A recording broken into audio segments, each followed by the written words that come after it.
ने एक कमबैक या कह सकते हैं यू टर्न लिया है। उनका ये कहना है कि मैं हमेशा नरेंद्र मोदी को दोस्त मानता हूं, मानता था और मानता रहूंगा, और यहाँ से आगे भी ट्रेड डील को लेकर नेगोशिएशन टेबल उस फ्रंट पर भी कुछ बातचीत होने के आसार अब नजर आ रहे हैं। आपकी तरफ से इस पर क्या टेक होगा? आ, देखो मानसी, अभी एक्चुअली एक यूट्यूब चैनल में, तमिल यूट्यूब चैनल में मैंने इंटरव्यू दिया था, वहां पे एक उदाहरण दिया था। और 18 स्वदेश पे बोला या नहीं बोला मुझे याद नहीं है, लेकिन मैं रिपीट करता हूँ इसके लिए।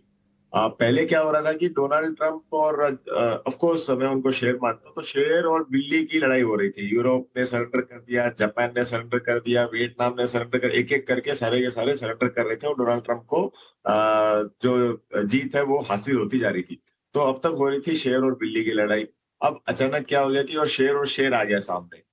तो अब मैं तो डोनाल्ड ट्रंप को भी शेर मानता हूँ, मोदी को भी शेर मानता हूँ, पुतिन और जिनपिंग को भी शेर ही मानता हूँ। अब क्या हो गया कि अब शेरों की लड़ाई चालू हो गई। अब कल एक आर्टिकल मैं कहीं पढ़ रहा था, मैं ट्रेन में था तब पढ़ रहा था कि डोनाल्ड ट्रंप को अब लगा है कि इंडिया सरेंडर नहीं करने वाला है, जितनी भी धमकियां दे रहा है तो दे रहे हैं।